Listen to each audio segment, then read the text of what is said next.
और ये किस ऑर्डर का होता है? Of the order of 10⁻⁻14 metre.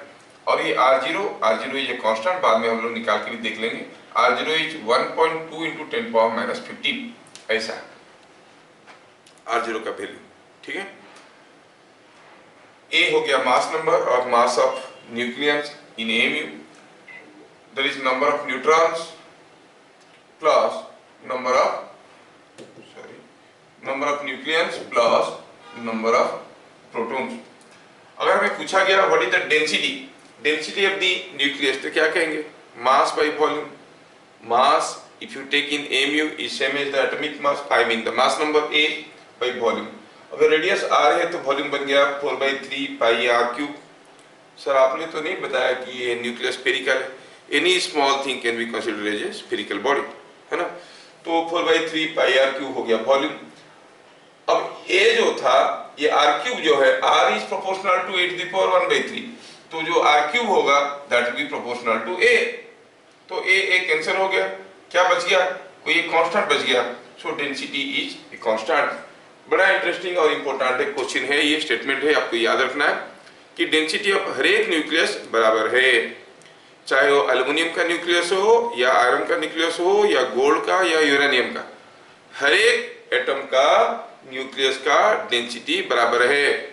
Iron का डेंसिटी और एल्युमिनियम का डेंसिटी अलग है, बट उनका न्यूक्लियस का डेंसिटी सबका बराबर है। तो इसके ऊपर छोटे छोटे क्वेश्चंस आते हैं और ये इंपॉर्टेंट स्टेटमेंट को आप लोग याद भी रखना।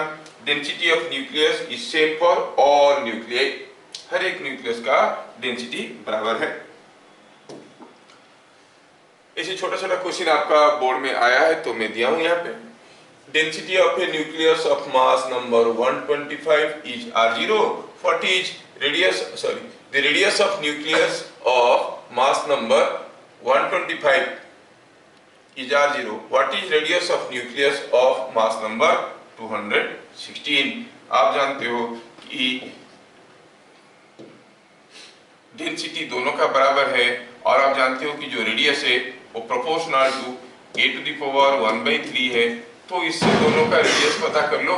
R2/R1 is equal to A2/A1⁻⁴ simple. So R1 का वैल्यू दिया है R0 डाटा में दिया है, तो आप इसमें कहोगे A2 कितना है? A2 इज गिवन 216/125⁻⁴ 216 का क्यूब रूट होता है 6, 125 का क्यूब रूट होता है 5। सो R2 इज 6R0/5। कितना सिंपल है। ऐसे डायरेक्ट क्वेश्चन बोर्ड में भी आया है। बस जिनको फॉर्मूला मालूम है वो फटाफट कर लेंगे। कौन सा formula? Radius is directly proportional to A⁻⁴ हो गया। कितना सिंपल तो है।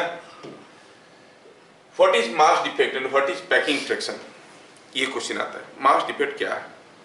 ये बड़ा एक इंटरेस्टिंग फैक्ट है कि हम देखेंगे किसी एक न्यूक्लियस में होता हुआ न्यूक्लियस मतलब the constituents of the nucleus, जो न्यूक्लियस के अंदर है, मतलब कौन है? प्रोटॉन और न्यूट्रॉन। इलेक्ट्रॉन है क्या? नहीं, इलेक्ट्रॉन तो बाहर घूम रहा है। जो न्यूट्रॉन और प्रोटॉन है किसी न्यूक्लियस के अंदर, उनका अगर मास निकाला जाएगा, वो टोटल मास न्यूक्लियस का मास से ज्यादा निकलता है। बड़ा सरप्राइजिंग है। क्या होता है हम समझेंगे, क्यों ज्यादा निकलता है वो भी समझेंगे। सोचो कि एक बैग है, बैग में आप 3 किलो आलू डाले और 5 किलो टमाटर डाले, पता चला होना चाहिए 8 किलो, वजन किया तो बन रहा है 7.5 kg, आधा kg गायब। बाहर निकाल के तोले तो फिर से 3 किलो 5 किलो निकल रहा है, लेकिन डाल दो अंदर बन रहा है 7.5 kg, 0.5 kg इज मिसिंग। ये जो न्यूक्लियर फोर्स है, वो जो न्यूक्लियर फोर्स है, it is attractive in nature, ठीक है। वो प्रोटॉन को अट्रैक्ट करेगा, प्रोटॉन न्यूट्रॉन को अट्रैक्ट करेगा, सब एक दूसरे को अट्रैक्ट करते हैं और पकड़ के रखने की कोशिश करते हैं, इसलिए न्यूक्लियस बंधा हुआ रहता है। बट ये अट्रैक्टिव फोर्स होने के कारण when they are brought close, work is done by the attractive force, so energy of the system decrease, है ना। तो एनर्जी कुछ छोड़ देता है। कहां से छोड़ता है वो एनर्जी को? A part of the mass converts into energy और वो रिलीज हो जाता है, जिसको हम लोग बाइंडिंग एनर्जी कहते हैं। पढ़ेंगे धीरे धीरे आगे आएंगे। अभी हम बता रहे हैं what is mass defect. Mass defect क्या है?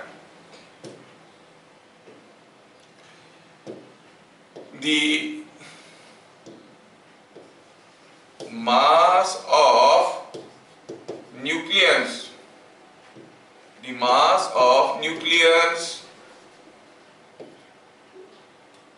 is different from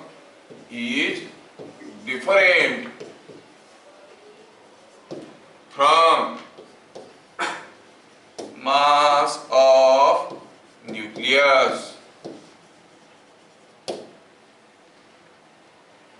This difference in mass और डिफरेंट लिखने से बेहतर होगा is less then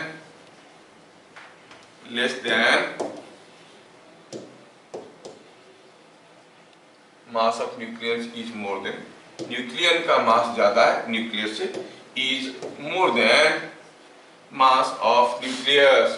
This difference in mass is called mass defect.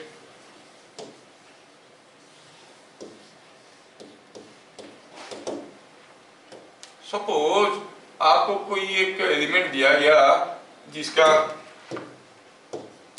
मान लो कि मास नंबर है A, एटॉमिक नंबर है Z। इसके लिए अगर मास डिफेक्ट निकालना है तो आप कहोगे मास डिफेक्ट डेल्टा M, और मास डिफेक्ट इसको आप ऐसे लिखोगे, इट इज, इसमें कितना तो प्रोटॉन है, Z number of protons are there, Z into mass of proton plus कितने तो न्यूट्रॉन है, A minus Z number of neutrons are there, है कि नहीं, that into mass of neutrons minus mass of nucleus minus mass of the nucleus। कौन सा nucleus, जिस element के बारे में बात करें, mass of nucleus, this is called the mass defect। समझ में, मास डिफेक्ट कैसे निकालते हैं, प्रोटॉन का मास न्यूट्रॉन का मास जोड़ दो minus mass of the nucleus, this will B A positive quantity for every atom. ठीक है, तो कोई एक एलिमेंट के लिए अगर हमें मास डिफेक्ट निकालना है, we can calculate this way.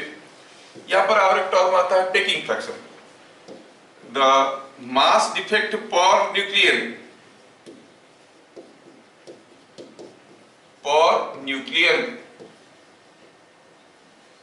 Is called packing fraction.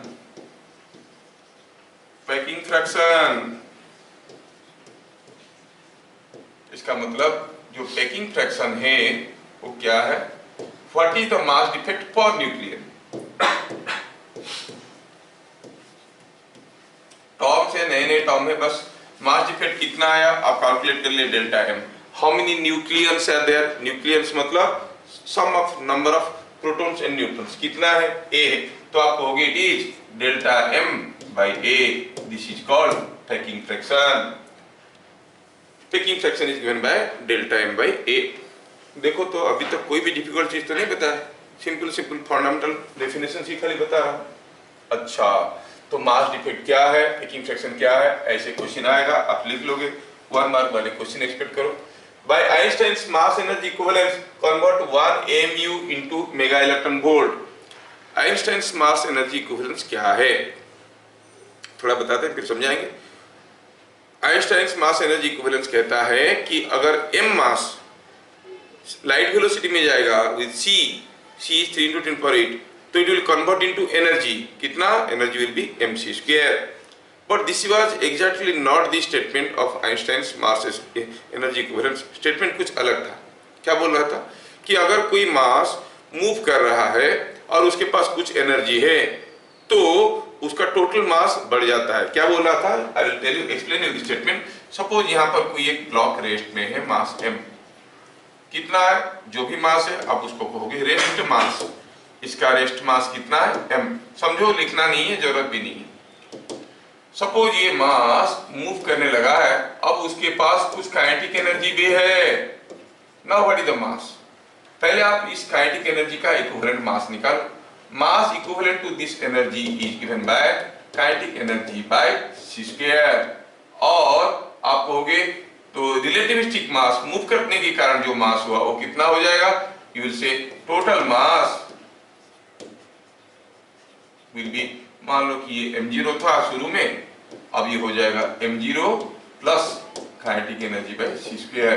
कहने का मतलब हुआ मूव करता हुआ बॉडी का मास ज्यादा है, रेस्ट में होता हुआ बॉडी का मास कम है, ये था। समझ में आया क्या? जिसको हम आसानी से इंटरप्रेट कर लेते हैं कि कोई अगर मास m c वेलोसिटी में जाता है, that converts itself into energy as mc square, है ना? ठीक है, using this mass energy equivalence हम कहेंगे, समझ में आ गया आपको? मैं लिखूंगा यहां पे द एनर्जी इक्विवेलेंस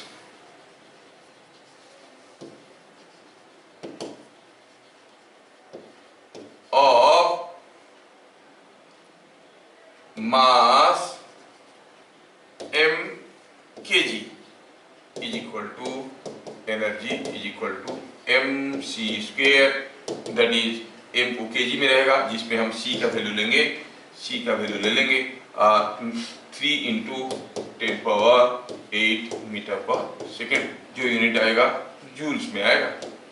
तो कोई मास अगर kg में दिया है, उसका इक्विवेलेंट एनर्जी निकालना है तो mc स्क्वायर कर लो, जूल्स में आएगा। 2 kg मास है, 2 इंटू c का स्क्वायर, तो हो गया उसका इक्विवेलेंट एनर्जी। लेकिन क्वेश्चन में यहाँ पर कुछ दूसरा चीज पूछा है, convert 1 AMU into mega electron volt. 1 AMU is equal to how much kg? अभी थोड़ी देर पहले हम लोग देखे 1 AMU कितना kg था? 1 AMU वाज लिखा ना, हाँ, it is 1.67 into 10⁻⁻27 kg. It is 1.67 into 10⁻27 kg. तो 1 AMU का इक्विवेलेंट मास क्या हो जाएगा? Energy equivalence of 1 AMU is equal to 1.67 into 10⁻27 into c square, that is 3 into 10⁸ का square, this much joules। ठीक है, और इसको अगर हमें इलेक्ट्रॉन वोल्ट में कन्वर्ट करना है तो आपको तो मालूम होगा कि 1 जूल और 1 electron volt is 1.6 into 10⁻⁻19 joules, नहीं? तो इसमें क्या करना पड़ेगा?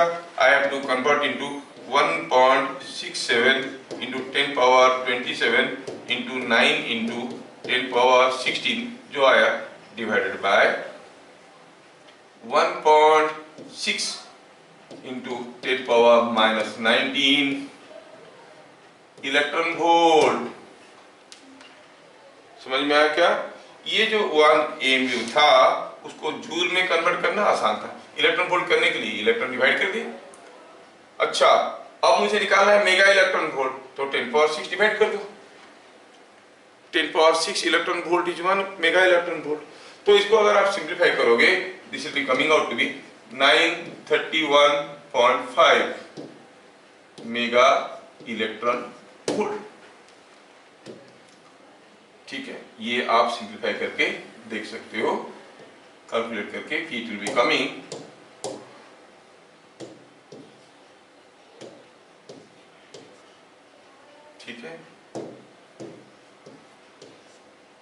931 mega electron volt, 931.5 mega electron volt. ठीक है, छोटे छोटे कन्वर्सन से कभी कभार वो पुराने CBSE क्वेश्चंस वगैरह में आया है तो मैं दे दिया। By Einstein's mass energy equivalence convert 1 AMU into mega electron volt, तो ये 931.5 होता है। और ये ऐसा डाटा है कि आपको इसको याद रखना पड़ेगा। ठीक है, इसको याद रखना है। लेकिन कभी कभार क्या होता है, बोर्ड एग्जाम में ना क्वेश्चन के पीछे कुछ वैल्यूज दिया रहता है। ठीक है, कभी कभार अभी ऐसा भी हुआ है कभी एक बार कि 1 AMU is equivalent to 931 mega electron volt ऐसे करके भी दिया है, और बुक में हर जगह ये दिया है, तो बच्चे यही फॉर्मूला डाल के कर दिए। तो लास्ट पेज में लिखा था वैल्यूज, जो नहीं देखा उसका कुछ मार्क कट गया, क्योंकि 931 मेंशन किया गया। थोड़ा वैल्यूज को भी देख लेना, आपकी जाने पहचाने वैल्यू है कि थोड़ा सा चेंजेस है। Okay, what is binding energy? ये बाइंडिंग एनर्जी क्या है? We have seen it one important term, that is mass defect and packing fraction. Mass defect was the difference in mass of the nucleons and the nucleus, and packing fraction was the mass defect per nucleon. तो binding energy क्या है? It is the amount of energy required to separate all nucleus from the nucleus. थोड़ा उल्टा difference देखो. अब सारे जो nucleus है, प्रोटॉन्स और न्यूट्रॉन्स एक दूसरे के साथ चिपके हुए हैं, उनको सेपरेट करने की जो एनर्जी चाहिए उसको हम कहेंगे बाइंडिंग एनर्जी. बाइंडिंग एनर्जी आप देखोगे, जैसे आप सोलर सिस्टम को देखो. सोलर सिस्टम में सन है, चारों तरफ सारे प्लैनेट्स घूम रहे हैं. सारे को अगर एक दूसरे से दूर भगाना है तो you have to impart some energy. मतलब there is some binding energy which holds the entire solar system. और एनर्जी कैसा है मालूम है? वो नेगेटिव है. कैसा है नेगेटिव है? क्योंकि you know the potential energy you know is defined as the work done against gravity in bringing a mass from infinity to the point of concern. अब ये सब दूर से सन के पास आए, work is done by gravity. मतलब जो पोटेंशियल एनर्जी सिस्टम का, यूनिवर्स का पोटेंशियल एनर्जी नेगेटिव है. बाइंडिंग एनर्जी हरदम नेगेटिव रहता है, लेकिन हम लोग यहाँ पर बाइंडिंग एनर्जी को बाइंडिंग एनर्जी फॉर्म में लिखते हैं, वैल्यूज लिखते हैं, वी डोंट राइट नेगेटिव. सो क्या है बाइंडिंग एनर्जी? कोई एक न्यूक्लियस को तोड़ के सारा न्यूक्लियस को एक दूसरे से अगर दूर भगाना है, कितनी एनर्जी की जरूरत पड़ेगा, है ना? उतना एनर्जी देने से हो जाएंगे बाहर. अच्छा, जैसे आप याद रख सकते हो कि binding energy of hydrogen is 1.1 mega electron volt, binding energy of uranium is 1800 mega electron volt. ये जो बाइंडिंग एनर्जी बढ़ रहा है विथ इंक्रीजिंग द न्यूक्लियस और मास नंबर. जितने ज्यादा मास नंबर होगा उतने ज्यादा एनर्जी चाहिए उनको पकड़ के रखने के लिए, और फिर उतने ही ज्यादा एनर्जी चाहिए उनको सेपरेट करने के लिए. ठीक है. This is the energy released while binding the nucleus bye strong nuclear attractive force. Nuclear force attractive है, ठीक है ना? वो पकड़ के रखा है सारा न्यूक्लियस को, और उनको दूर भगाने के लिए. आप बोलोगे सर प्रोटॉन को तो रिपेल करता है कूलम्ब्स लॉ से, बट उसकी कंडीशन था when it is the distance between them is more than 10⁻⁻14 metre, जो कि न्यूक्लियर रेडियस है. न्यूक्लियर रेडियस से कम हो गया तो Coulomb's law will not hold good. That's why Coulomb ऐसे नहीं बोले थे कि नहीं होता है. हम देखे कि न्यूक्लियस के अंदर प्रोटॉन को रिपेल नहीं कर रहा है, तो बोले कि जब दो प्रोटॉन के बीच में डिस्टेंस 10⁻⁻14 मीटर हो जाएगा तो क्या होगा कि उनके बीच में और कोई रिपल्सिव फोर्स नहीं रहेगा. Coulomb's law is invalid. ठीक है. तो अभी हम देख रहे हैं कि जो अट्रैक्टिव फोर्स उनको पकड़ के रखा है, उसके चलते जो एनर्जी एसोसिएटेड है, या फिर जो एनर्जी देने से उसको तोड़ के हम निकाल पाएंगे, उसको हम कहेंगे बाइंडिंग एनर्जी. ठीक है. चलिए देखते हैं अगला. What is relationship between mass defect and binding energy? जब वो सारा इलेक्ट्रॉन को एक दूसरे को पकड़ के, सारा न्यूक्लियस को पकड़ के रखने की कोशिश कर रहा है, जो एनर्जी उसमें वो गवाया है, कुछ एनर्जी गवाया क्योंकि पास है, दैट एनर्जी जो लॉस्ट हुआ है, कहां से लॉस्ट हुआ? था ही नहीं, तो उसमें से लॉस कहां से होगा? You say a part of mass is converted into energy and that is released. कौन सा पार्ट मास? जो पार्ट मास हम लोग मिस कर रहे हैं during calculation of mass defect. जो डिस्क्रिपेंसी ऑफ मास आया है, जो लॉस ऑफ मास आया है, न्यूक्लियस का मास उसकी न्यूक्लियन से कम है, वो जो लॉस है that is converted into energy and that is released. That's why the nucleus are close. So what is your binding energy if you find the relation? ये हो गया important question. What is binding energy? No one will ask you. Then ask you what is relation between mass defect and binding energy. तो आप कहोगे binding energy is the energy equivalence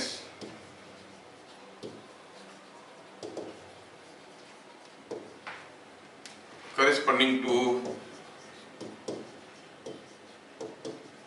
mass defect. अगर मैं binding energy निकालना चाहूंगा, मैं कहूंगा कि जो मास डिफेक्ट है delta M, that into c square. ऐसे कब? when delta m is in kg. और अगर ये mu में दिया हुआ है तो हम कहेंगे it is delta m into 931.5 mega electron volt, पहला वाला में क्या था यूनिट, दिस मच जूल्स, पहला वाले में था जूल्स। सीधे सीधे क्वेश्चंस आएंगे, वैल्यूज दिया रहेगा, मेगा इलेक्ट्रॉन वोल्ट होगा कब, when delta M is in mu। अगर ये एटॉमिक मास यूनिट फॉर्म में दिया है और बाइंडिंग एनर्जी निकालो बोला है, bm लिख दिया हूं, बाइंडिंग एनर्जी निकालने के लिए बोला है, तो क्या करेंगे, delta M into C square करेंगे if delta M is given in terms of KG and the unit will be joules. और अगर डेल्टा एम एमयू में दिया है तो delta M into 931.5 mega electron volt. क्या है, समझ में आ रहा है कि ऊपर से जा रहा है? कुछ नहीं है इसमें, सिंपल सिंपल सा चीज है, पढ़ाने से जल्दी समझ में आ रहा है बोल के मैं बता रहा हूं। What is relation between binding energy and packing fraction? Packing fraction क्या था, it was mass defect for nucleon, नहीं, it was mass defect for nucleon. अगर हम बाइंडिंग एनर्जी निकालना चाहेंगे जो कि था डेल्टा एम इंटू 931.5 है ना मेगा इलेक्ट्रॉन वोल्ट, इसको अगर हम पेकिंग फ्रैक्शन की टर्म पे लिखेंगे, पेकिंग फ्रैक्शन क्या था, packing fraction was mass defect for nucleon. Delta M by A को कहते हैं mass defect, delta M by A जो पेकिंग फ्रैक्शन था वो क्या था, it was delta M by A. तो डेल्टा एम को क्या लिख सकते हैं, ए इंटू पेकिंग फ्रैक्शन। तो आप कहोगे बाइंडिंग एनर्जी और पेकिंग फ्रैक्शन में रिलेशन हुआ, it is packing fraction multiplied to A into 931.5 mega electron volt. आपकी बोर्ड की क्वेश्चन है, कितना सिंपल है, क्योंकि ये डेफिनेशन है सर, क्यों कहते नहीं है, कितना टाइटली वो पैक्ड हुआ है, पैक होने में कितना मास उसका लॉस हो गया है, उसी को लेके पेकिंग फ्रैक्शन को डिफाइन किया जाता है। समझ में आया? तो relation between mass defect and binding energy and packing fraction is understood. Atomic mass of sulfur 1632 is 31.97 U. U means unified mass or AMU, ऐसे कह सकते हो, ठीक है, it is unified mass or AMU। 1632, if mass of neutron is this unit and that of hydrogen atom is this unit, find mass defect and binding energy। ये हो गया सबसे इंपॉर्टेंट क्वेश्चन इस टॉपिक का। डायरेक्टली ऐसे questions आएगा, simply आपको calculate करना है। समझ में आ गया? तो क्या देखना है इसमें, पूछा है सल्फर का एटॉमिक नंबर दिया है 16, एटॉमिक मास नंबर दिया है 32 और मास ऑफ द न्यूक्लियस दिया है। ऑफ कोर्स ये मास ऑफ द न्यूक्लियस नहीं लिखा है, एटॉमिक मास लिखा है। एटॉमिक मास लिखा है मतलब पूरा एटम का मास, पूरा एटम का मास में कितने तो इलेक्ट्रॉन है इसमें, जितना प्रोटॉन उतना इलेक्ट्रॉन, 20 इलेक्ट्रॉन है, लेकिन इलेक्ट्रॉन का मास क्या है, इट इज 9.1 इंटू 10⁻31 kg, जबकि जो प्रोटॉन है उसका मास क्या है, it is 1.67 into 10⁻27 kg। So the mass of the electron is 1/10,000 times the mass of this. ठीक है, ऑर्डर में क्या आ रहा है, सॉरी ये आ रहा है ऑर्डर में, आप देखोगे जो इलेक्ट्रॉन का मास है आ रहा है 10⁻⁻19, जबकि आपका प्रोटॉन का आ रहा है 10⁻⁻17। समझ में आ रहा है? 10⁻⁻19 नहीं, 10⁻⁻37 एंड 21। इलेक्ट्रॉन का मास कितना है भाई, 9.1 इंटू 10⁻⁻31 kg। प्रोटॉन का मास क्या था, mass of electron, mass of proton क्या था, इट वाज 1.67 इंटू 10⁻⁻27 kg। वैसे भी रफली देखा जाए तो मास of the proton is around 1836 times mass of electron. ठीक है, तो जब हम निकाल रहे हैं what is the mass of atom, हम मास ऑफ इलेक्ट्रॉन को इग्नोर कर सकते हैं। Mass of atom of this दिया है, मतलब this is the mass of the nucleus only because this is the heaviest particle, ignoring the mass of the electrons, ऐसा करके दिया गया है। और टर्म दिया गया mass of hydrogen atom. Hydrogen atom में क्या है, एक प्रोटॉन एक electron, there is no neutron. तो फिर जो मास है वो it is because of the nucleus only due to the proton, है ना। सो हाइड्रोजन एटम दिया है, मतलब आपको समझ लेना है कि मास ऑफ प्रोटॉन के बारे में दिया गया है। मास ऑफ हाइड्रोजन एटम मतलब मास ऑफ प्रोटॉन, ये समझ लेना, ठीक है। अच्छा तो ठीक है, तो पहले हम लिखेंगे सॉल्यूशन में हाउ टू कैलकुलेट, सॉल्यूशन में लिखेंगे how to calculate the mass defect delta M और डी एम। कैसे निकालेंगे मास डिफेक्ट को? लिखते हैं मास डिफेक्ट ये कितना है, फॉर्मूला क्या है, mass of the nucleus, that is mass of nucleus minus mass of nucleon and nucleus. आपको डिफरेंस समझ में आ रहा है ना? Mass of nucleus, mass of nucleus मतलब mass of proton into number of protons plus mass of neutron into number of neutrons.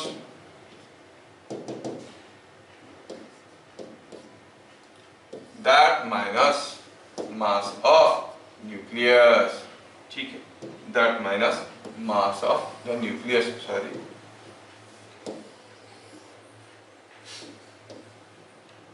अब सबका वैल्यू डालो, सब कुछ दिया हुआ है। क्या कोई मुझे बताएगा मास ऑफ प्रोटॉन दिया है डाटा में? हाँ दिया है। मास ऑफ हाइड्रोजन एटम 1.0078, पूरा वैल्यू डालना है। तो आपको मिलेगा ये जेड का वैल्यू कितना दिया है, जेड का वैल्यू दिया है 16, तो वैल्यू पूरा डाल के आपको निकालना पड़ेगा। 16 इंटू 1.0078 इंटू 16 प्लस ए माइनस जेड 32 माइनस 16 इंटू 1.0087, नहीं, हाँ अच्छा ये ठीक है 87, फिर minus mass of the nucleus 31.97, ऐसे करके कैलकुलेट करना पड़ेगा। और आप अगर निकालोगे it will be coming out to be 0.294 AMU। में निकाल के रखा हूं सर, इतना जल्दी कैसे कर दी? अरे नहीं, ये लिखा ना, वैल्यूज याद रखा हूं। आपको पूरा सिंपली कैलकुलेट करके निकालना है। मिल गया? क्या मिल गया इसमें? मास डिफेक्ट मिल गया। कितना सिंपल कैलकुलेशन था, एडिशन सब्ट्रैक्शन सबको आता है, वैसे भी you are all champions of mathematics ना। अब पूछा है what is the binding energy, binding energy कैसे निकालेंगे? Any suggestion from your side? Mass defect मिल चुका है 0.294 AMU। क्या आप मुझे बाइंडिंग एनर्जी बता सकते हो कैसे निकलेगा? कैसे निकालेंगे बताओ binding energy? into 931. Yes, into 931 mega electron volt, simply.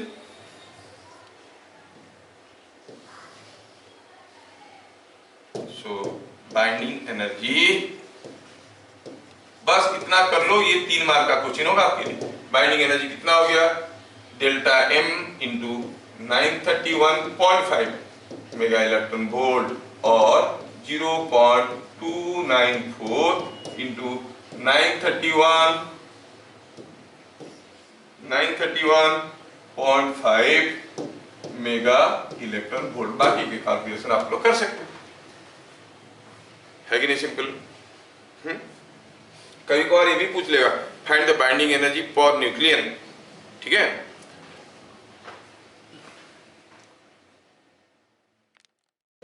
Okay, I am giving you a similar question now. You see, find binding energy for nucleon of calcium 2040 from following data. ये data दिया रहेगा, क्या आप इसमें से binding energy for nucleon निकाल सकते हो? पहला स्टेप 1 क्या निकालेंगे?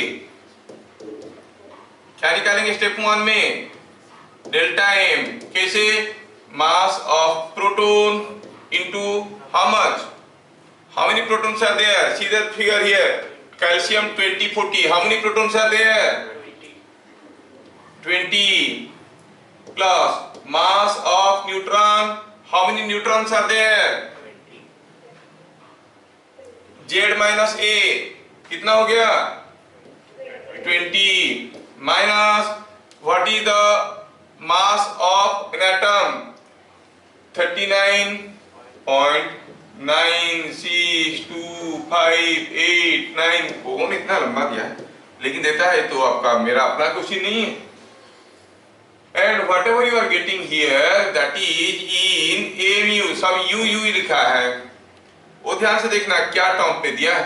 ये यू यू लिखा है, मतलब एमयू की बात कर रहा है। ये मिल गया डेल्टा एम। डेल्टा एम मिलने के बाद हमें निकालना है बाइंडिंग एनर्जी पर न्यूक्लियन। वो कैसे निकलेगा? हम कहेंगे पहले निकालेंगे बाइंडिंग एनर्जी। कैसे निकलेगा? Delta M into 931.5 mega electron volt binding energy per nucleon. क्या हो जाएगा? How many nucleon are there? 40। Number of neutrons and protons is called nucleon. तो इसमें 40 लिखा है, तो हम कहेंगे जो बाइंडिंग एनर्जी निकला that divided by 40 is the binding energy for nucleon। समझ में आ गया? चलिए अगला, एक्सप्लेन स्टेबिलिटी ऑफ न्यूक्लियस। ये ग्राफ ड्रॉ करने के लिए बार बार आता है, सिंपली ये ग्राफ ड्रॉ करने के लिए आएगा। Explain stability of nucleus in connection with binding energy और बाइंडिंग एनर्जी पर न्यूक्लियन, ऐसे करके आएगा। Binding energy per nucleon. ये ग्राफ को थोड़ा बढ़िया से देख लो, ये ग्राफ आपको ड्रॉ करना है। यू सी, ये 1 1 है, start from hydrogen, binding energy per nucleon hydrogen का 1 है, और यहां से ये ऐसे गया, एक स्पाइक आया, घटा, there are 3 spikes, then it goes like this, और उसके बाद ये डिक्रीज होता है वेरी स्लोली और जाके यहाँ पे खत्म होता है।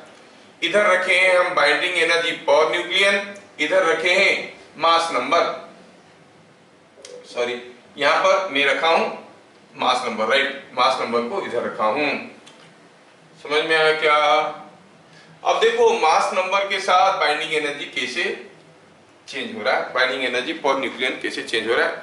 सबसे ज्यादा कहां पे दिख रहा है? 856 व्हिच इज फेरम और आयरन, नहीं, और यहां तक है 56 और ये है यूरेनियम 238। तो सोचो कि ग्राफ में ये चीज को छोटा करना है, ये चीज को बड़ा करना है, क्योंकि 56 है, ये 238 है, सीधा ऐसे छोटा कर दोगे तो बोलेंगे प्रॉपर्ली ग्राफ को ड्रॉ नहीं किया है। ये 56 है, ये 238 है, see the gap is so large and here the gap is very small. ठीक है, ये मान लो कि ये 50 है और ये 250 है, तो मान लो कि ये 50 है, तो 200 है, मतलब ये गैप का ये ऑलमोस्ट 4 गुना है ना, ऑलमोस्ट 4 गुना है, ऐसे सोच के चलाना है। तो हम जब प्लॉट करके दिखाएंगे, you need not show these values, ये वैल्यू दिखाना मुश्किल है सारा, ये जो दूसरे छोटे छोटे में वैल्यू लिखा उसको लिखने की जरूरत नहीं है, but right the peak value.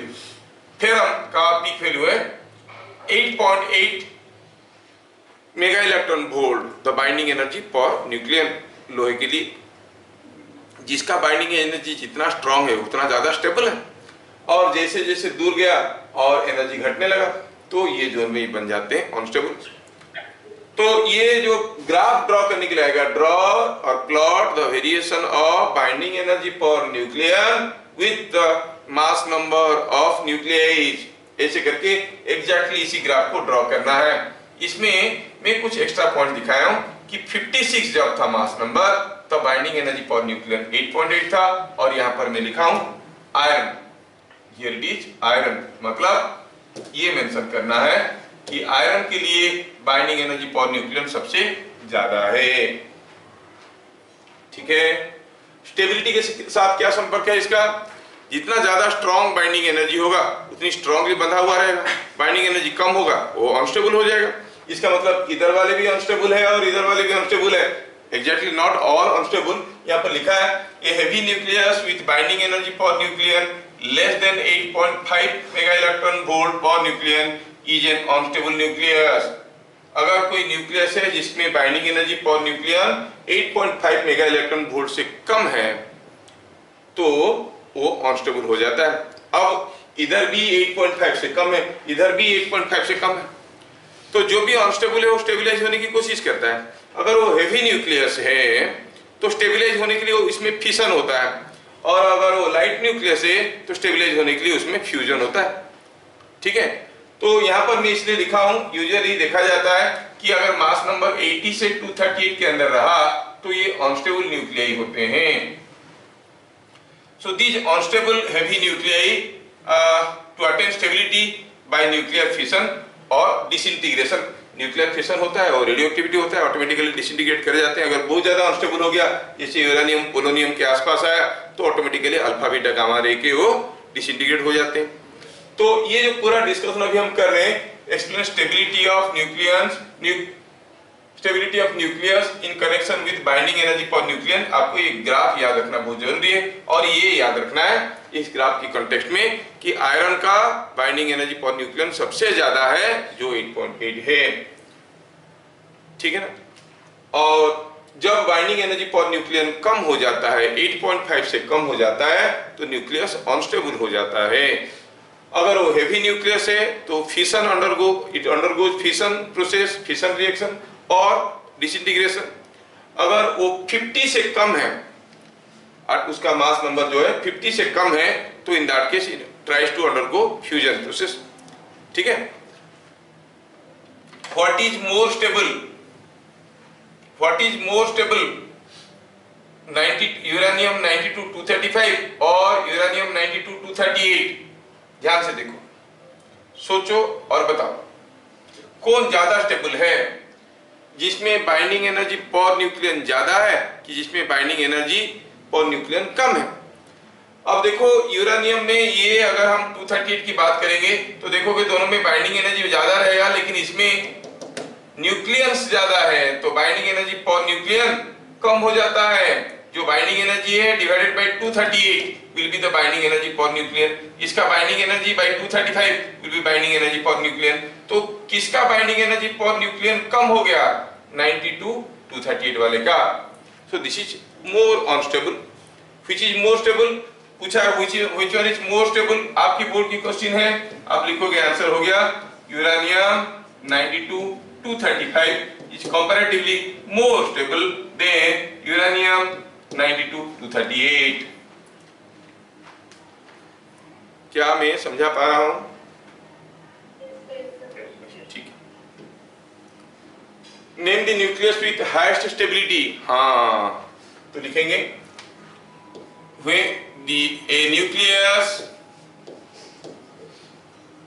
a nucleus is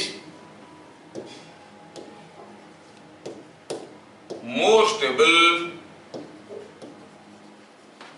when binding energy per nucleon is more. Iron has highest binding energy per nucleon, so it has highest stability.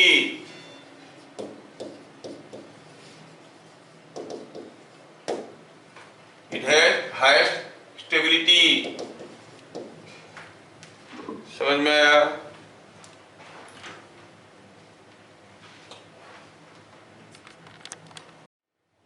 चलिए आगे देखते हैं। What is a nuclear reaction? कोई नहीं पूछेगा, बहुत पुराना कभी कभी पूछा गया था। What is a nuclear reaction and what are the quantities conserved during a nuclear reaction? How you differentiate between chemical reaction and nuclear reaction? थोड़ा बहुत केमिस्ट्री के लगा जुगा है तो केमिस्ट्री वाले रिपोर्ट लेते हैं, हम लोग स्किप कर जाते हैं, लेकिन लिख रहे हैं तो लिख दिए। What is a nuclear reaction? Breaking of a nucleus into number of nuclei or joining of number of nuclei to form a single nucleus is called nuclear reaction. Nuclear reaction किसको कहते हैं? जिसमें एक न्यूक्लियस टूटता है, बहुत सारे बनता है, या फिर बहुत सारे जुड़ते हैं, एक बनता है, तो दोनों को हम न्यूक्लियर रिएक्शन कहते हैं। एग्जाम्पल्स हुआ fission reaction, fusion reaction, radioactivity, they are all nuclear reactions. समझ में आया? During such a reaction, what are the quantities remain conserved? ये आएगा question. What are the quantities which remain conserved? एक तो हुआ momentum, mass number and charge remain constant. Remember, the mass और binding energy does not remain constant. mass बदल जाता है, binding energy भी बदल जाता है, लेकिन momentum conserve रहता है, charge conserve रहता है, मास नंबर कंजर्व रहता है। मतलब मैं आपको इसे समझा सकता हूँ कि सपोज यहाँ पर कोई एक न्यूक्लियस था जिसका एटॉमिक मास नंबर था A और एटॉमिक नंबर था Z। एक न्यूट्रॉन इसको ठोक दिया, ठोकने के बाद ये टुकड़ा हो गया। तो पता चला कि ये भी दो चीज बने, दोनों का mass number and atomic number are given. तो as charge remain constant you will say Z1 plus Z2। हाँ, यहाँ पर तो लिखने में कुछ गड़बड़ लिखा हूँ, ठीक है। Z1 plus Z2 क्या हो जाएगा सोचो तो, Z1 plus Z2 will be equal to Z, क्योंकि न्यूट्रॉन का तो कोई चार्ज था नहीं, so Z1 plus Z2 is equal to Z। और A1 plus A2 क्या होगा, इस मास नंबर इसका A था, इसका 1 था, so it will be A plus 1। समझ में आया क्या? सिंपल 1 मार्क वाले क्वेश्चन पूछेंगे, ऐसा दे देंगे कि रिएक्शन जिसमें ये Z1 A1 Z दिया रहेगा, Z2 A2 पूछेंगे तो आप आसानी से निकाल सकते हो। ऐसे डायरेक्टली 1 मार्क क्वेश्चन पूछेंगे। क्या मेरी बात समझ में आ रहा है? द चार्ज रिमेन कांस्टेंट मतलब इसका number of protons was the charge Z, इन दोनों का Z1 and Z2, Z1 plus Z2 will be equal to Z। Mass number will be same, इन दोनों का A1 एंड A2 है और इन दोनों का A और एक न्यूट्रॉन का 1 mu है, तो A plus 1, so A1 plus A2 is equal to A plus 1।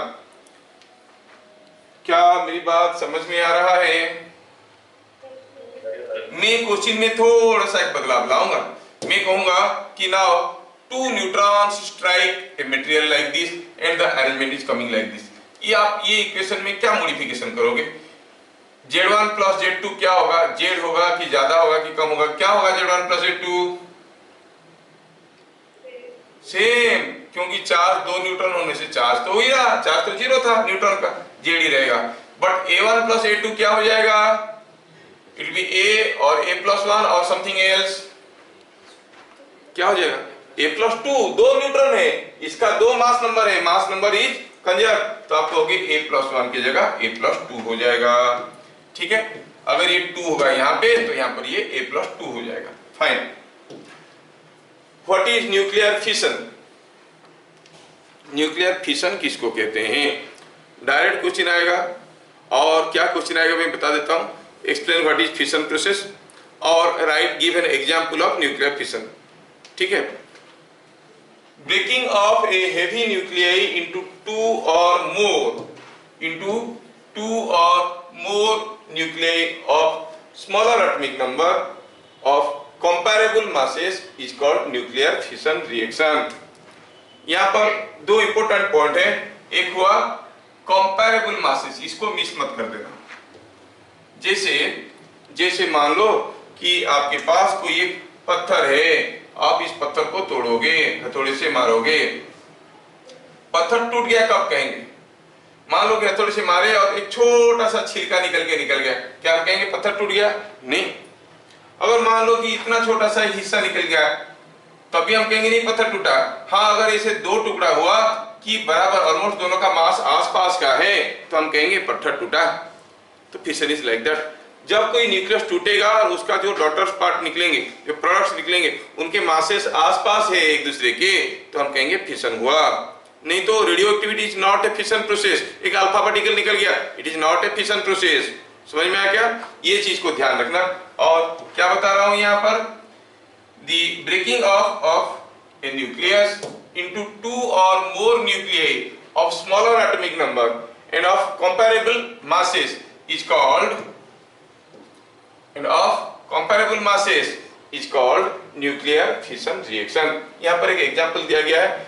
एक न्यूट्रॉन यूरेनियम 92-235 को मारता है, मारने के बाद दो निकले हैं, बेरियम, क्रिप्टन और एक न्यूट्रॉन, 3 न्यूट्रॉन निकले हैं। देखो बेरियम और क्रिप्टन बड़े बड़े टुकड़े हैं, उनका मासेस 36-56 है, तो हम कहेंगे हाँ ये फिशन प्रोसेस है। समझ में आया क्या? ये बड़ा इंटरेस्टिंग चीज है। वो आपको पूछेंगे give an example of A fission reaction. आपको ये इक्वेशन को रट्टा मार के याद रखना है, you have no other choice. ठीक है, ये इक्वेशन को रट्टा मार के याद रखना है कि when a neutron strikes uranium 92-235, barium 56-142 and krypton 36-92 come out along with 3 neutrons and 200 mega electron volt of energy। ठीक है, ये होता है। आपको कहोगे कुछ करो, बताओ खाली, अगर ये पार्ट माइनस कर देगा, बोलेगा कि एक न्यूट्रॉन एक यूरेनियम को मारा, बताओ क्या निकलेगा, यू कैन नॉट प्रिडिक्ट। एक हथौड़ा पत्थर पे मारे, कितना बड़ा बड़ा टुकड़ा होगा आप नहीं जान सकते हो। अब ये कोई जरूरी नहीं कि ये होगा, ये भी हो सकता है, there are other possibilities also, this is one of the possibility जिसमें हम नंबर ऑफ न्यूट्रॉन्स और एनर्जी को प्रॉपर्ली एक्सपेरिमेंटली डाला गया है। समझ में आया? तो ये इक्वेशन आपको याद रखना है, बहुत जरूरी है। During fission reaction the mother nucleus breaks into more stable daughter nucleus. ये जो है ये ज्यादा स्टेबल है, मतलब इनकी बाइंडिंग एनर्जी, इनका binding energy per nucleon will be more than the binding energy of this. नहीं, कभी कभार थोड़ा उल्टा लगता है यार, बाइंडिंग एनर्जी पर न्यूक्लियन ज्यादा हो गया मतलब बाइंडिंग एनर्जी ज्यादा हो गया, बाइंडिंग एनर्जी ज्यादा हुआ तो फिर एनर्जी रिलीज कहां से हुआ? नहीं, सोचने वाली चीज है, एनर्जी रिलीज कहां से हुआ? आपको समझ में आना चाहिए कि बाइंडिंग एनर्जी है नेगेटिव एनर्जी। मतलब बाइंडिंग एनर्जी क्या था? जब जो न्यूक्लियन से जुड़े एक दूसरे के साथ कुछ एनर्जी भाग गया था, ठीक है ना, बाइंडिंग कुछ एनर्जी भाग गया था, मान लो कि 20 जूल्स ऑफ, न्यूमेरिकल लेते हैं समझने के लिए, 20 जूल ऑफ एनर्जी रिलीज हो गया न्यूक्लियस को जोड़ने में, तो उसका बाइंडिंग एनर्जी हो गया 20 जूल्स। किसी एक न्यूक्लियस को जोड़ने में 30 जूल्स ऑफ एनर्जी लगा, तो इसका मतलब उसको जोड़ने में 30 जूल्स ऑफ एनर्जी रिलीज हो गया।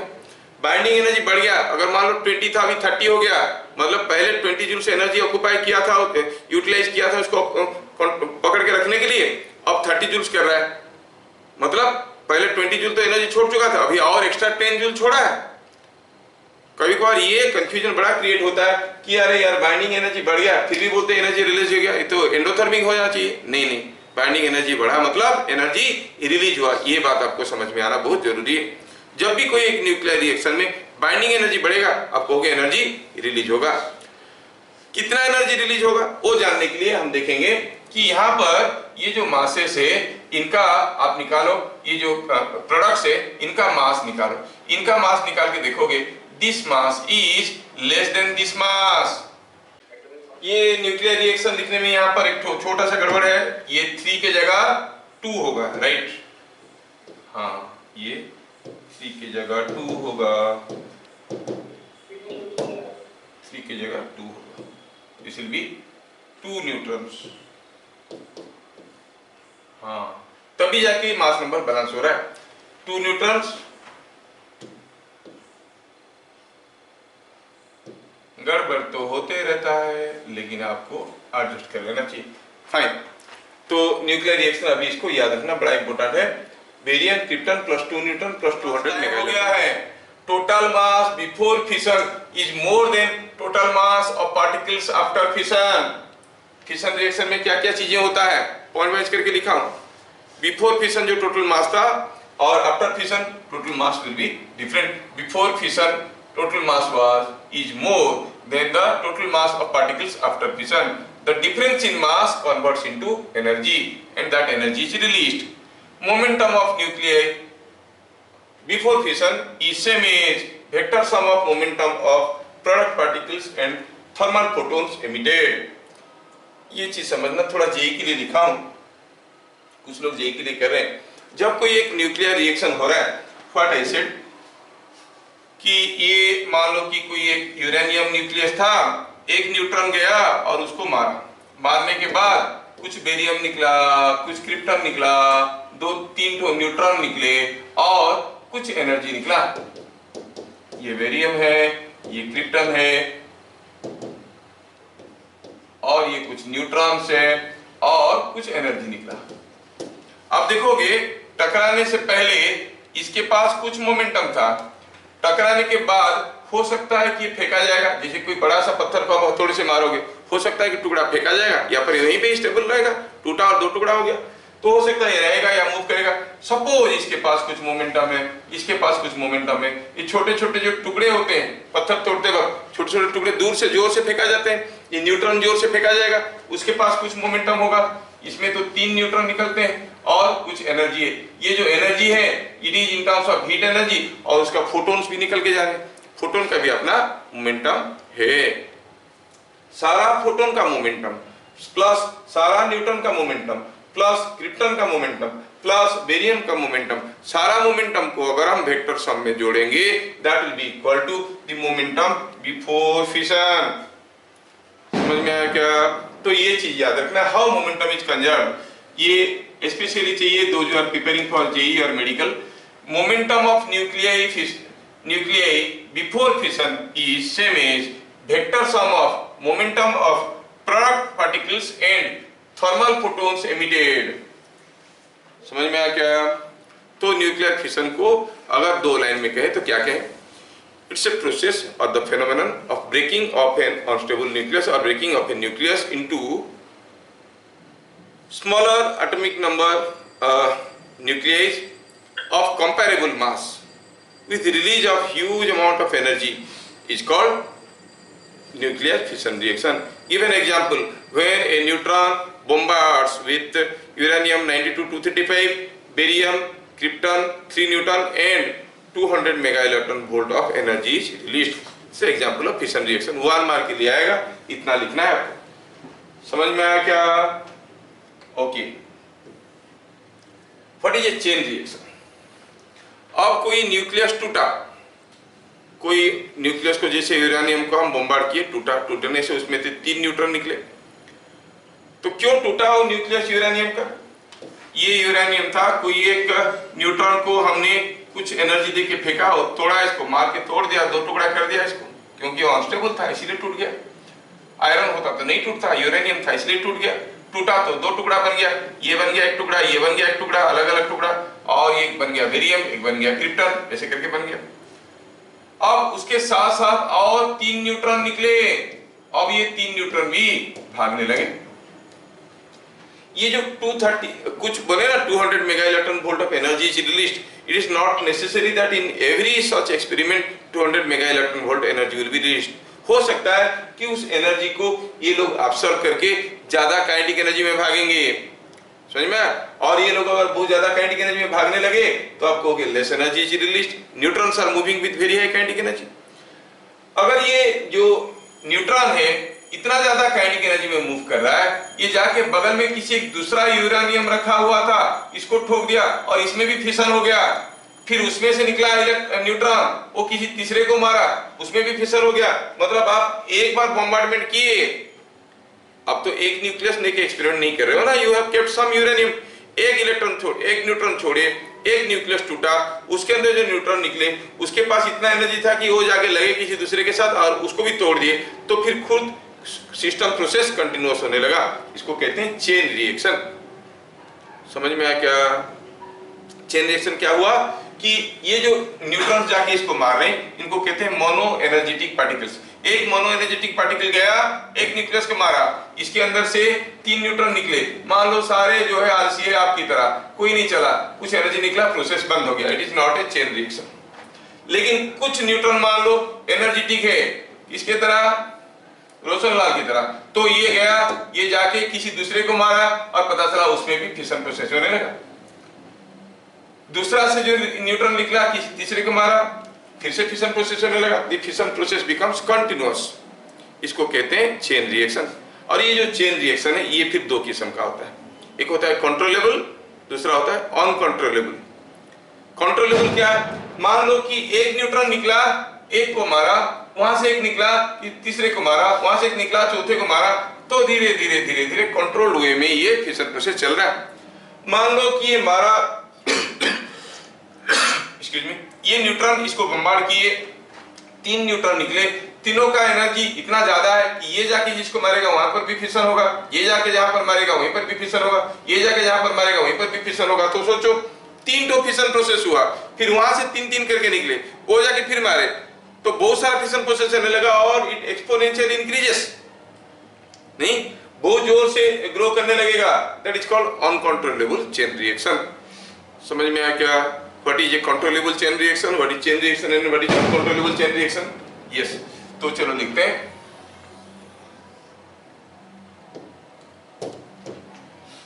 इन ए fission process, if at least one neutron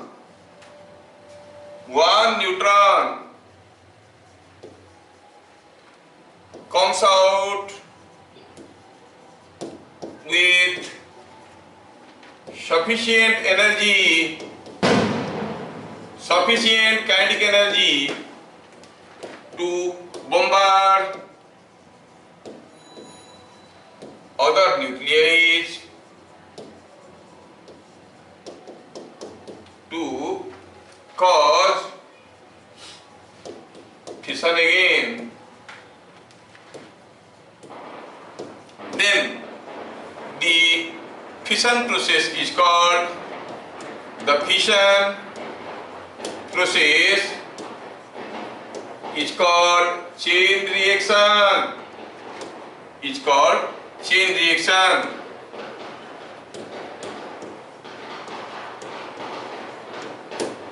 समझ में आया क्या? चेन रिएक्शन किसको कहते हैं?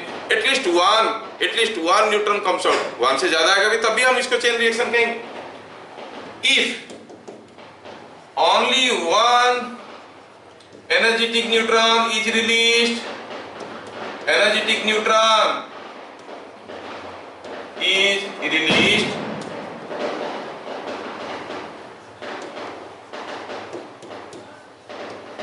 the process is called controllable chain reaction. Controllable chain reaction.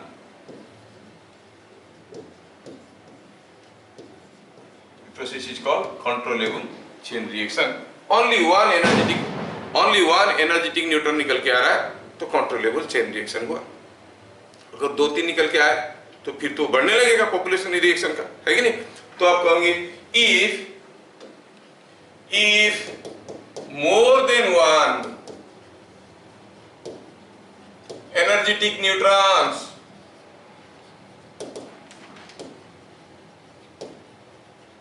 are released,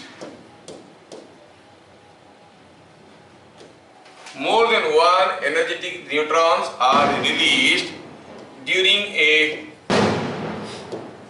fission reaction,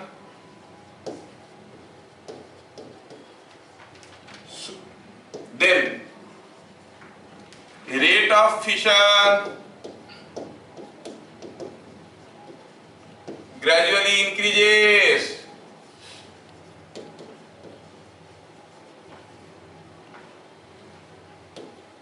The reaction is called, or the process is called,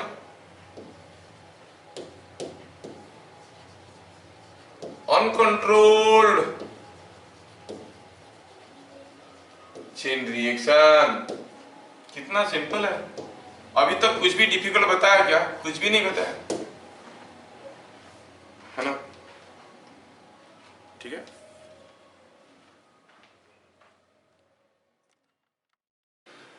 तो fission reaction क्या हो गया? They will ask you explain what is fission reaction, explain controllable and uncontrollable chain reaction. ये पूरा आएगा 1 mark के लिए.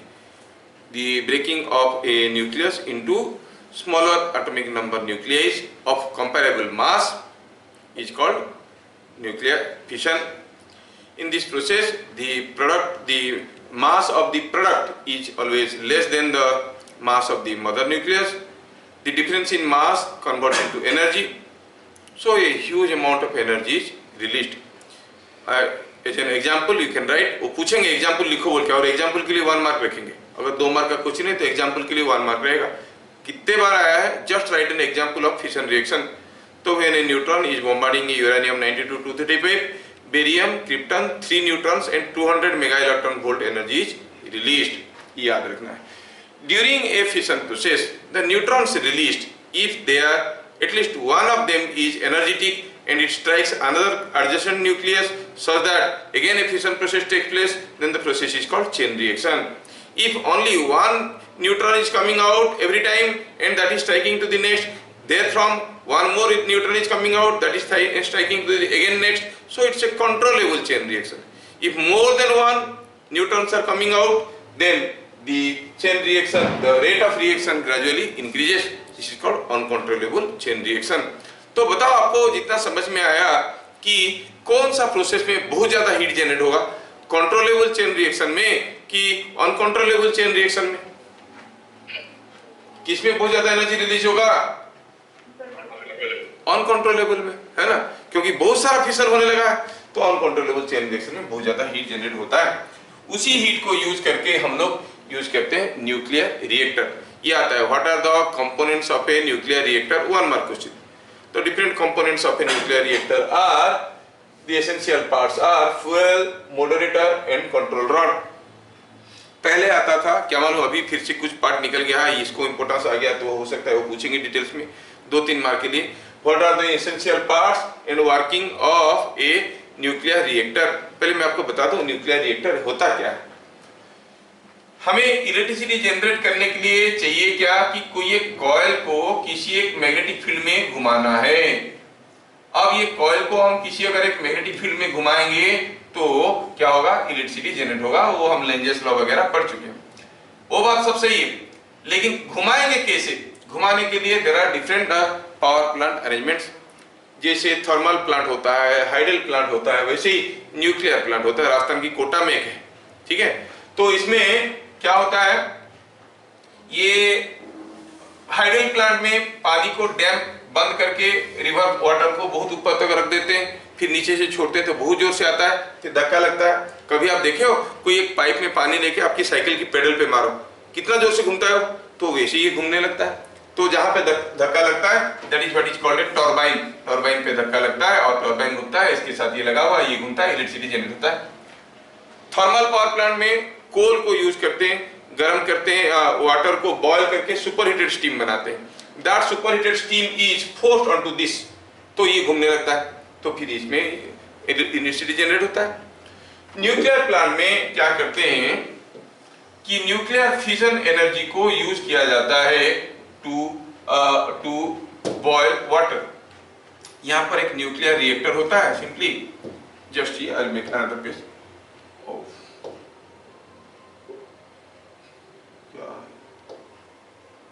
यहां पर एक न्यूक्लियर रिएक्टर है ऐसा, और क्या है इसके अंदर फिशन प्रोसेस चलते रहता है, और क्या होता है यहां से कोई एक पंप अरेंजमेंट रहता है जिसमें लिक्विड सोडियम फ्लो करता है। आपको बताने की जरूरत नहीं पड़ेगा, डोंट वरी, मैं बता रहा हूं।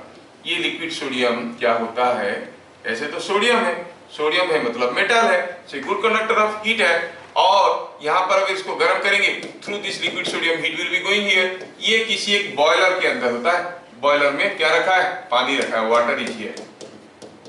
यहां पर न्यूक्लियर फिशन प्रोसेस होता है, और क्या होता है यहां से हीट कैरी करके सोडियम ऐसे लेके जाता है। कभी कभार तो यहाँ पर एक पंप अरेंजमेंट रहता है, और वो पंप अरेंजमेंट में लिक्विड सोडियम को फेंकते रहता है लूप के अंदर, कंटिन्यूअसली फेंकते रहता है, मतलब हीट कंडक्ट होके भी जा रहा है और सोडियम खुद भाग के जा रहा है, मेटल खुद भाग के जा रहा है, तो और जल्दी जल्दी हीट जाता है। यहाँ से हीट को भगा के इसमें लाता है, पानी के साथ कंडक्ट में आने से ये हीट को, पानी को रिलीज कर देता है, स्टीम बनता है। That steam is to be utilized to rotate the turbine, है ना। मेन ऑब्जेक्टिव क्या हुआ, to generate heat and utilize that heat. किस प्रोसेस में काम करता है ये, it work in the process of, क्या कहते हैं, अनकंट्रोलेबल चेन रिएक्शन। ये बहुत इंपॉर्टेंट है, ये लिख देंगे, it works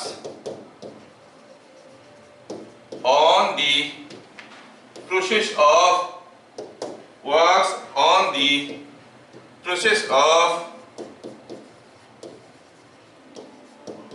uncontrollable chain reaction. It works on the process of uncontrollable chain reaction। होता क्या है इसमें, होता क्या है इसमें कि हम इसमें कुछ अरेंजमेंट ऐसे रखते हैं जिसको कहते हैं मॉडरेटर, बताएंगे क्या है। फिर रखते हैं कुछ कंट्रोल रॉड्स, इसको कहते हैं control rods.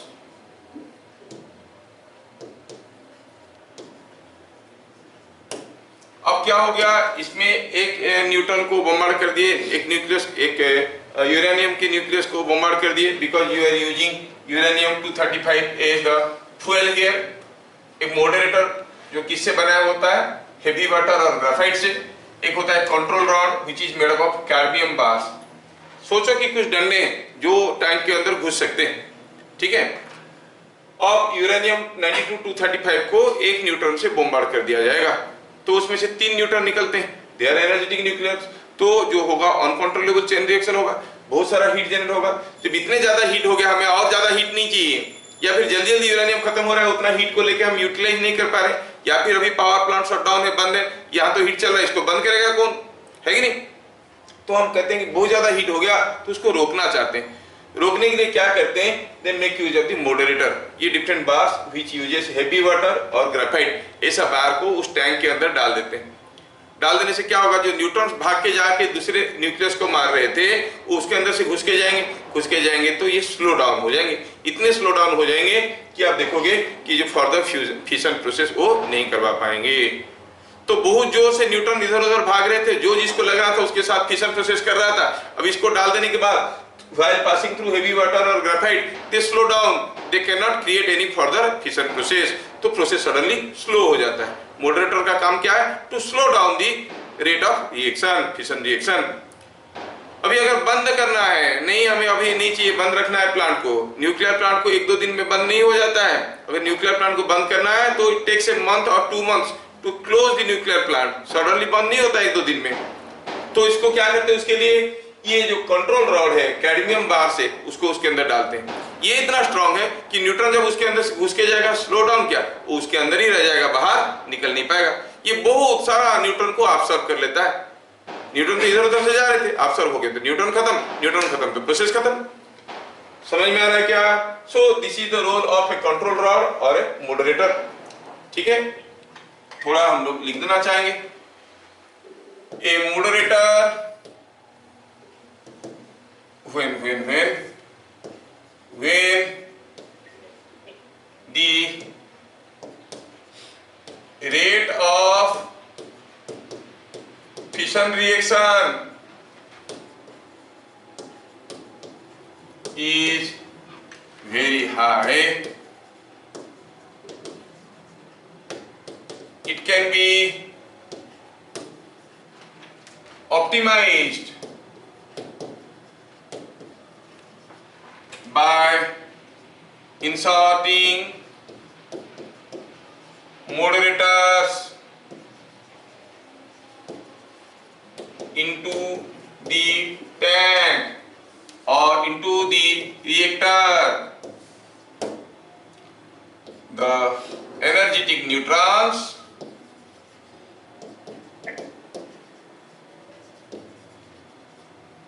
by passing through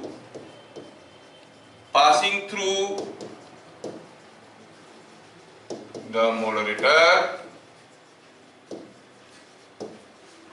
lose their energy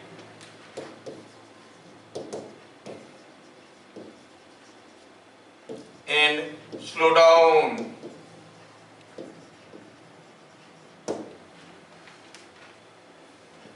Such slow neutrons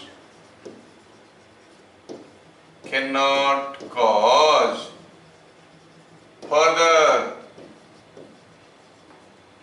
further fission reaction.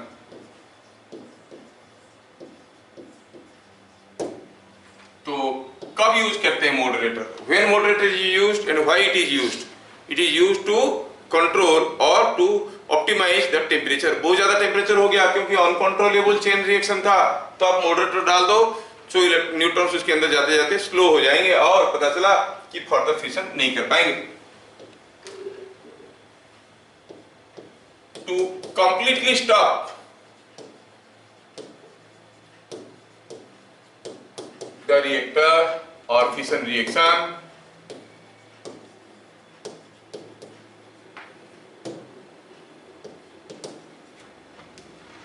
the controller rods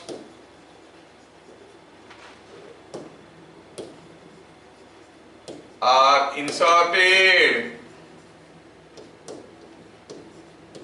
into the reactor.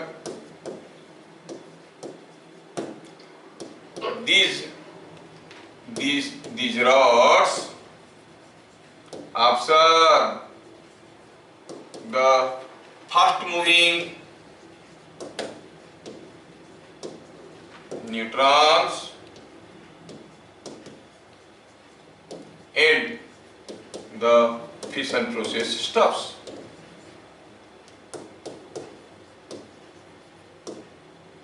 तो दो चीज आपको याद रखना है, what is the function of A moderator, what is the function of the control rod. Moderator किससे बनाया जाता है? ग्राफाइट और हेवी वाटर। उसको डालो तो उसके अंदर से न्यूट्रॉन जाएगा, स्लो हो जाएगा, इतना स्लो हो जाएगा कि ये फर्दर फिशन नहीं कर पाएगा। लेकिन और भी निकल रहे होंगे, सारे को नहीं पकड़ पाएगा, ठीक है ना। लेकिन जब कंट्रोल रॉड को डालते हैं तो न्यूट्रॉन्स इधर से, बहुत सारे कंट्रोल रॉड को एक साथ उसके अंदर डाल देते हैं, तो जो न्यूट्रॉन्स उसके अंदर से जाएंगे वो ऑब्जर्व हो जाएंगे, तो फास्ट मूविंग न्यूट्रॉन्स को सारा को ऑब्जर्व कर लेता है, प्रोसेस बंद हो जाता है। मैं बार बार बता रहा हूँ, न्यूक्लियर रिएक्टर 1 घंटे में, आधा घंटे में बंद नहीं होता है। कोई थर्मल पावर प्लांट को बंद करने के लिए 4 दिन 5 दिन लग जाते हैं, क्योंकि इतने ज्यादा हीट है, उसको ठंडा तो होना है। ठंडा करने के लिए तो कोई मैकेनिज्म है नहीं ना, तो नेचुरली ठंडा होगा। और न्यूक्लियर प्लांट को तो it takes months together to stop. अभी देखो वो जो रशिया जाके अटैक कर रहा था यूक्रेन के ऊपर, है ना, उसका न्यूक्लियर पावर प्लांट पे अगर अटैक कर देगा तो क्या होगा, सारा जो रेडिएशन से बाहर आ जाएंगे, वेरी हाजर्डस। लेकिन बंद करने के लिए समय चाहिए, समय नहीं मिल रहा, बंद करने के लिए नहीं हो पा रहा था। समझ में आ रहा? तो क्वेश्चन क्या आएगा, what are the essential features of a nuclear reactor. क्या क्या हुआ, फ्यूल, मॉडरेटर, कंट्रोल रॉड, खत्म। बाई चांस में पूछेंगे what is the function of moderator और कंट्रोल रॉड, ठीक है। और ये हो गया आपका, it works on which principle, it works on the principle of uncontrollable chain reaction, इतना याद रखना है, ठीक है। नेक्स्ट क्या है, next is what is nuclear fusion. The phenomenon of combination of two light nuclei जिसका Z is less than 50 to form a single nucleus is of lesser mass producing enormous amount of heat is called a fusion reaction. Light mass का दो nucleus जुड़े और एक बनेगा तो उसको हम फ्यूजन कहते हैं। इसमें आप देखोगे जो दोनों मास जुड़े, उन दोनों का मास फ्यूजन से पहले जो था, फ्यूजन के बाद जो सिंगल न्यूक्लियस बन गया उसके मास से ज्यादा है, मतलब कुछ मास गायब हो गया। जो मास गायब हो गया उसका इक्विवेलेंट एनर्जी रिलीज होता है। और ये एक जैसे न्यूक्लियर फिशन हम न्यूक्लियर रिएक्टर में यूज करते हैं, why we do not use nuclear fusion, क्योंकि ये हमारी बस की चीज नहीं है। It takes place at very high temperature of around 10⁷ kelvin, इस टेम्परेचर में होता है। तो सन में न्यूक्लियर फ्यूजन प्रोसेस होता है, हम लेबोरेटरी में न्यूक्लियर फ्यूजन प्रोसेस नहीं कर सकते हैं।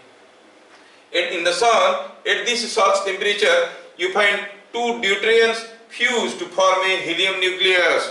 दो ड्यूटेरियम मिलते हैं और एक हीलियम न्यूक्लियस बनता है। Deuterium you know, it's hydrogen nucleus having one neutron, है ना। दो ड्यूटेरियम्स मिलते हैं और बनाते हैं एक helium nucleus.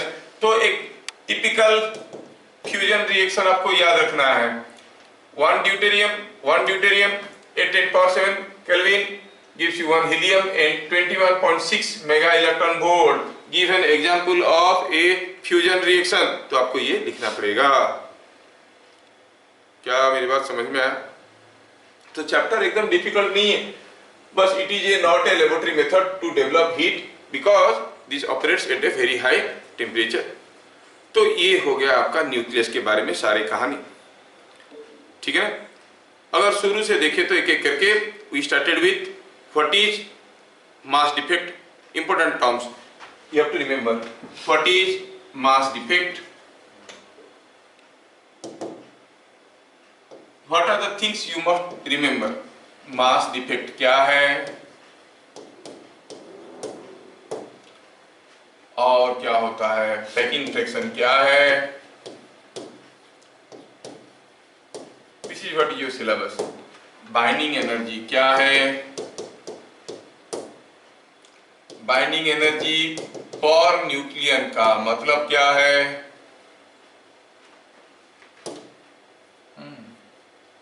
Binding energy per nucleon versus atomic mass, को डायग्राम क्या है।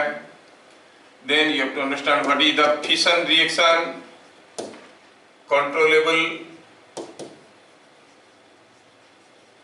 and uncontrollable. बताने के लिए मैं कितना सारा चीज बताया, लेकिन आपको इतना याद रखना है।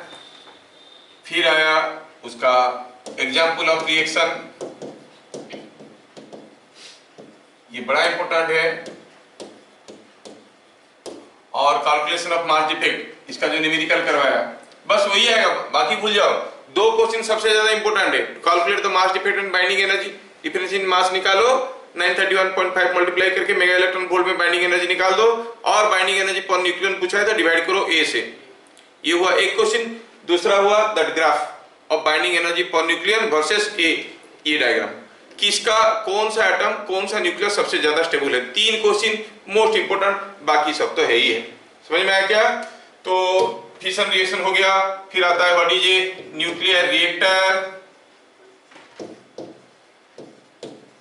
एसेंशियल फीचर्स, यही पूछता है what are the essential features और essential parts of a nuclear reactor.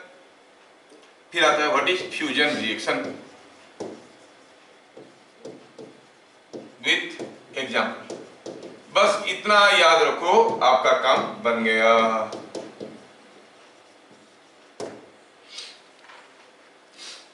क्या इसमें से कोई टर्म का दोबारा एक्सप्लेनेशन आपको चाहिए?